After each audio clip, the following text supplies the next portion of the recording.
Hey guys, it's Kim here and welcome back to Transfer Talks episode 3. Today's particular episode is called The Spanish Wall for one of the players who is actually currently on your screens.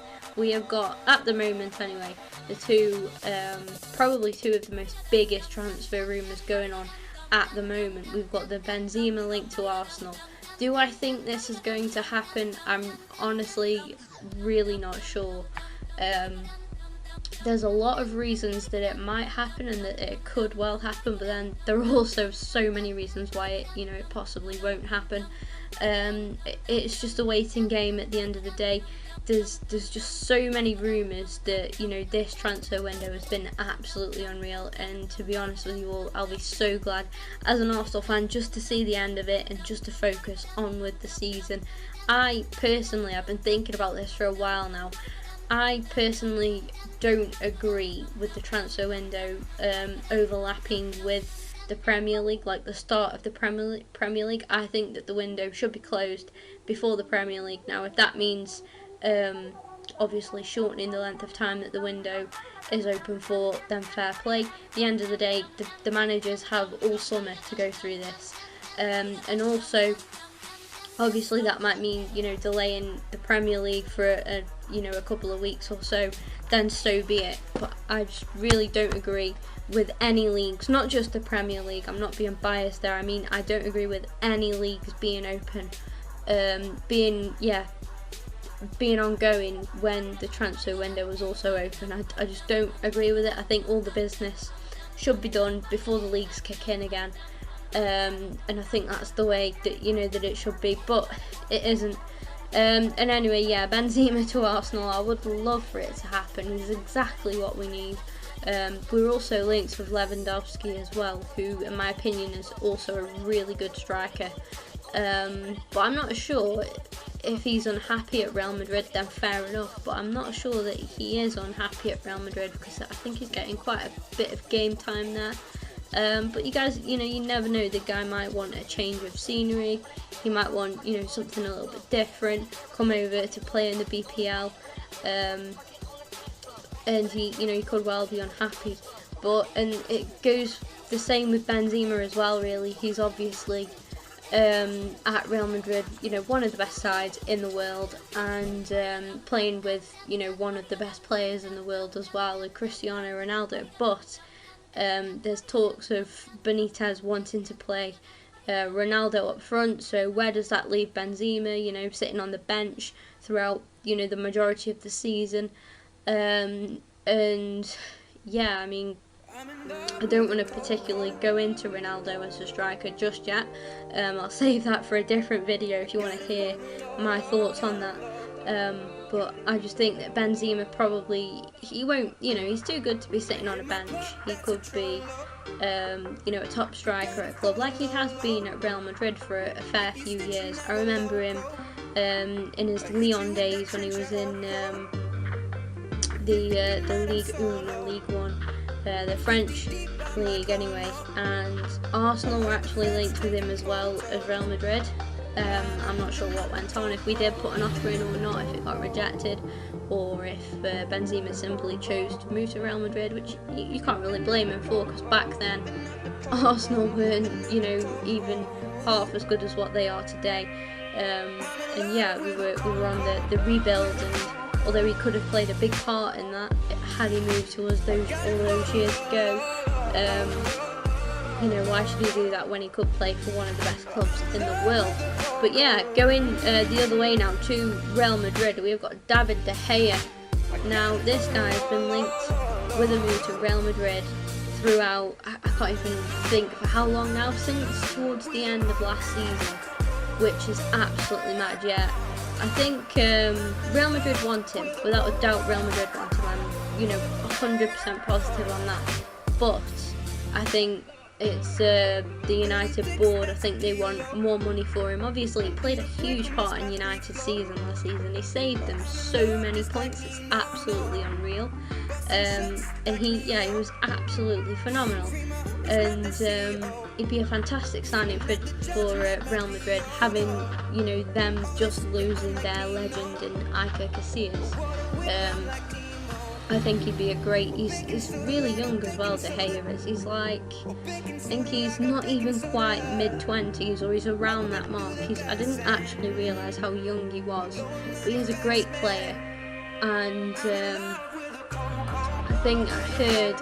I read, I think it was last night on Twitter, that he's refusing to play for Manchester United, which, to be fair, it's quite sad. It's that's kind of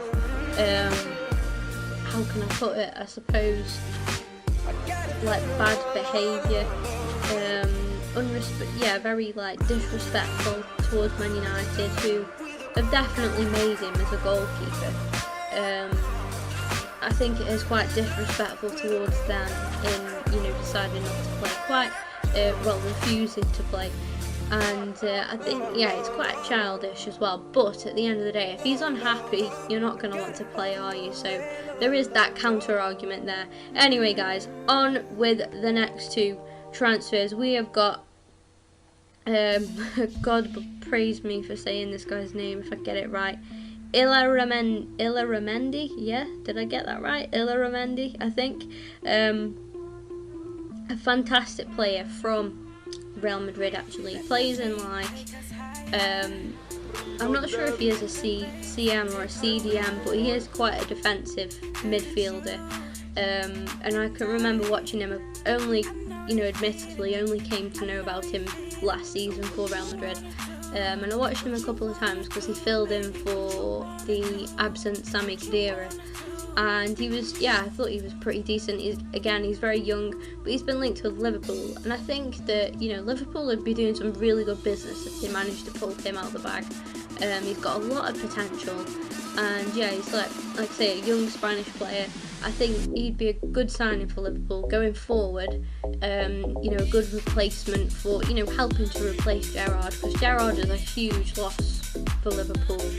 And I think that, with the arrival of this guy, if they do manage to get him, that is, also having signed James Milner, who I think, is, again, a good signing for Liverpool, because I think Milner is a real hard-working player. And he's not well known for getting goals, but he's still got he puts a lot of effort in, and he won't stop running around. He'll go forward, he'll go back, he attacks, he defends, he helps out everywhere that he can push out wide as well. He's a very flexible player in that way. And I think like I say, if Liverpool did get this guy, I think they'd have a fantastic signing in him. But I'm not 100% sure whether Real Madrid would be willing to let him go.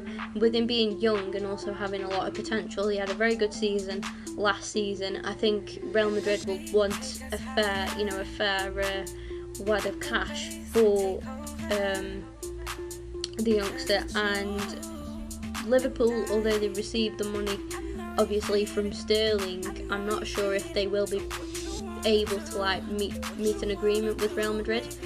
Again, it would be a good signing for them, but I'm not sure if it will actually happen.